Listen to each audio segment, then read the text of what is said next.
Salut les voyageurs, j'espère que vous allez bien. Aujourd'hui, nous nous retrouvons pour une toute nouvelle vidéo dédiée au flashback du chapitre 1095 de One Piece. Au programme, God Valley, le passé de Kuma et Ivankov, ainsi que le chef de l'armée révolutionnaire, Monkey D. Dragon. Rien que ça, vous m'avez manqué et j'espère que c'est réciproque. Alors sans plus tarder, commençons la vidéo. Let's go!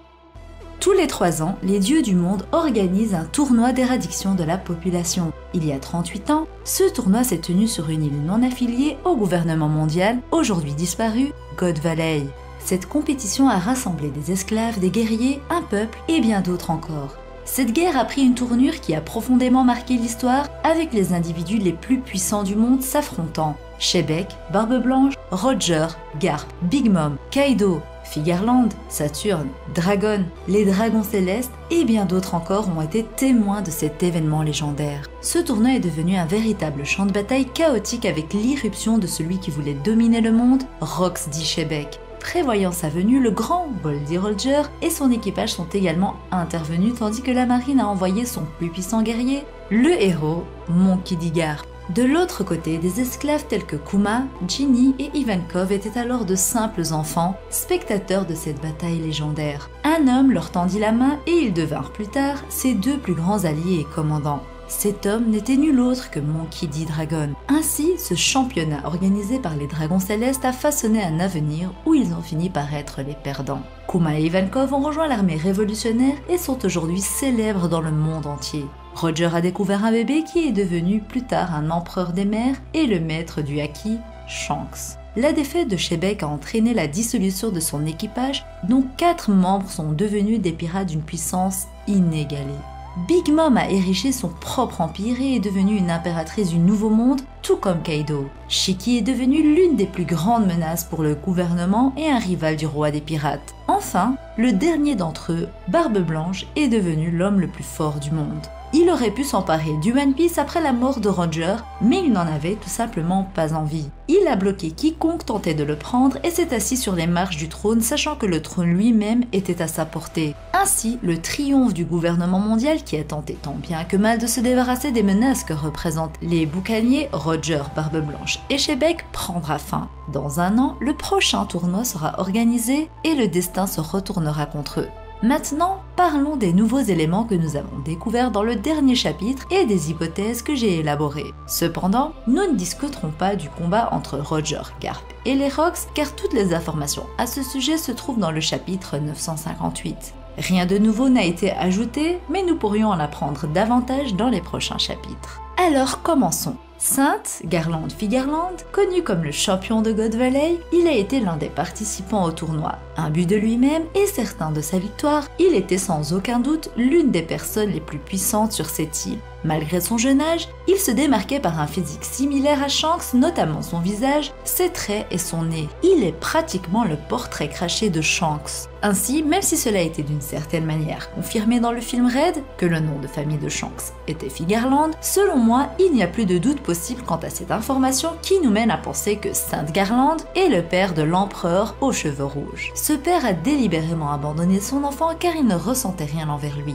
L'enfant était probablement non désiré et probablement issu d'une relation avec une esclave ou un tel Yubito.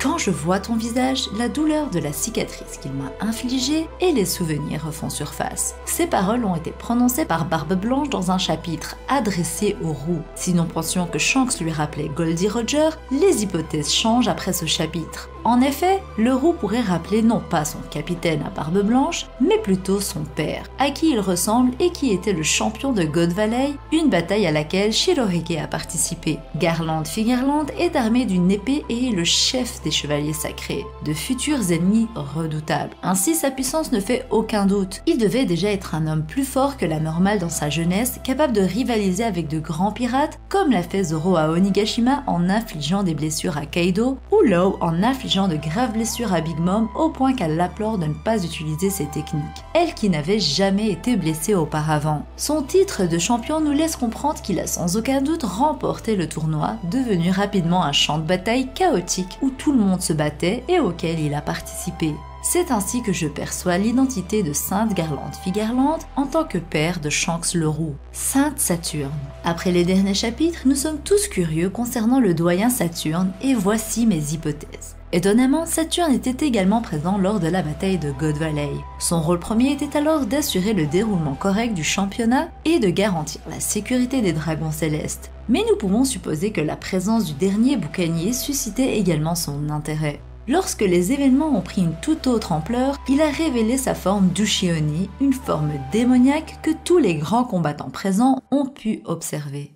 Jugeant Roger comme une menace trop importante après sa victoire contre Shebeck, qui était tellement puissant qu'il menaçait le gouvernement, il l'a affecté d'une maladie incurable qui a finalement provoqué sa mort 14 ans plus tard. Il est également possible qu'il soit responsable de la maladie de Barbe Blanche qui, même s'il n'avait pas encore atteint son apogée à l'époque, avait déjà le niveau d'un empereur. Cela laissait présager qu'il deviendrait un homme extrêmement puissant par la suite, ce qui s'est avéré être le cas. La présence de Saturne, Kuma et Ivankov suggèrent qu'un autre individu était également présent à cet endroit.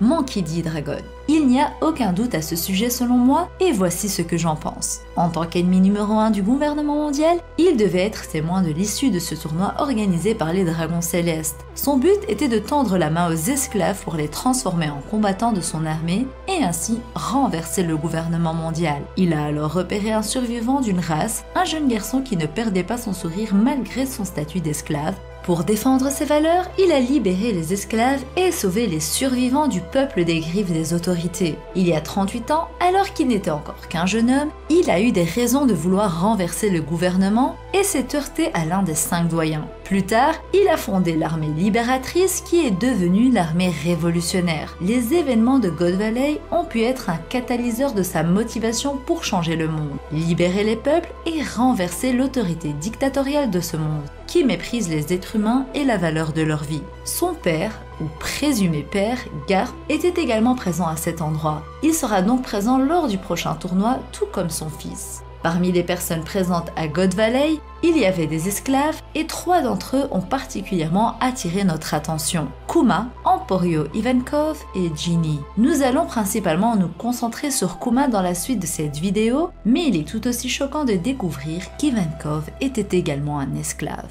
Les boucaniers. Dans ce chapitre, il nous est révélé que Kuma est un boucanier, un terme qui désigne des personnes avec le sang des géants, expliquant ainsi leur taille et leur forme incommensurables. À l'origine, le terme boucanier était utilisé pour désigner les chasseurs de bœufs, mais le terme a évolué et aujourd'hui ce mot est synonyme des mots aventurier, corsaire et pirates qui vivaient principalement de la chasse et de la contrebande. Les boucaniers semblent donc être un peuple pirate habitué à la chasse et doté d'une force physique très élevée. Ils étaient un peuple uni, mais ne supportaient pas la tyrannie du gouvernement mondial. Ils se sont rebellés, ce qui a conduit à leur éradication, probablement par Im-sama, de la même manière qu'avec Lulusia. Cependant, l'un d'entre eux a réussi à échapper à ce destin pour vivre parmi les humains. Cet homme est tombé amoureux d'une humaine et ils ont eu un fils, qu'ils ont nommé Kuma. Mais l'information a fini par parvenir au gouvernement mondial et ils ont été réduits en esclavage. Kuma a donc grandi en esclavage aux côtés de ses parents et a dû faire face à la mort de ces derniers, une destinée causée par le prétendu crime de son peuple. Ce peuple avait diffusé la légende du guerrier libérateur, Nika, et imité le son des tambours en attendant son arrivée. Ils se sont soulevés contre l'injustice, mais Kuma est le seul à avoir du sang de boucanier en lui, et il a toujours aspiré à être un héros, quelqu'un qui apporte la justice aux opprimés, car il a connu la souffrance. Cependant, il sait qu'il ne peut pas sauver tout le monde. C'est à ce moment que le guerrier libérateur Nika est mentionné. Kuma décide alors d'attendre patiemment sa venue, une promesse de son père. Sa route croise celle de Luffy,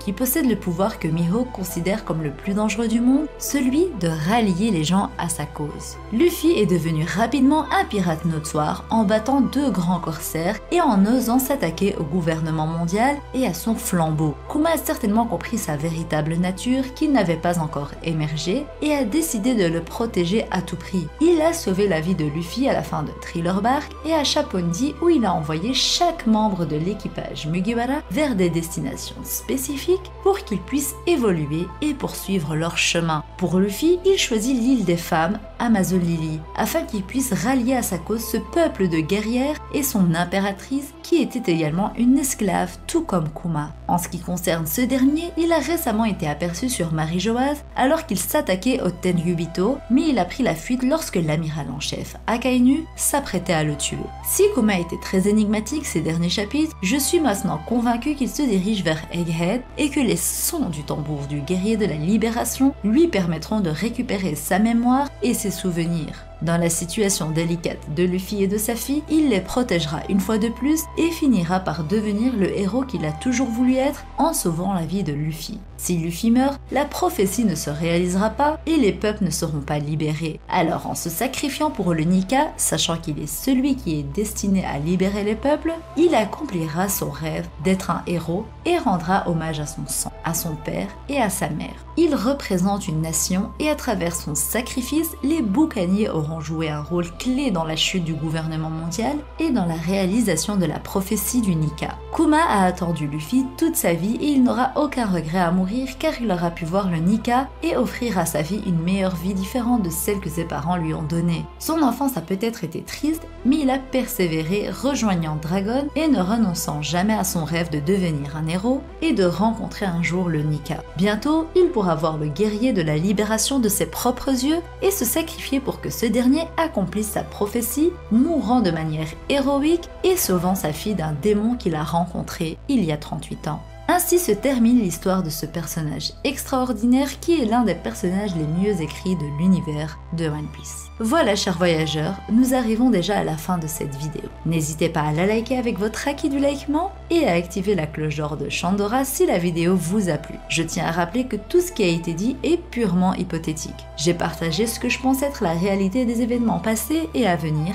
ainsi que les identités des personnages. Même si je n'ai pas précisé à chaque fois qu'il s'agissait de possibilités ou d'hypothèses, c'est bien le cas. Alors n'hésitez pas à partager vos propres théories en commentaire. J'essaierai de répondre à tout le monde. Sur ce, je vous dis à la prochaine et d'ici là, portez-vous bien. Bisous!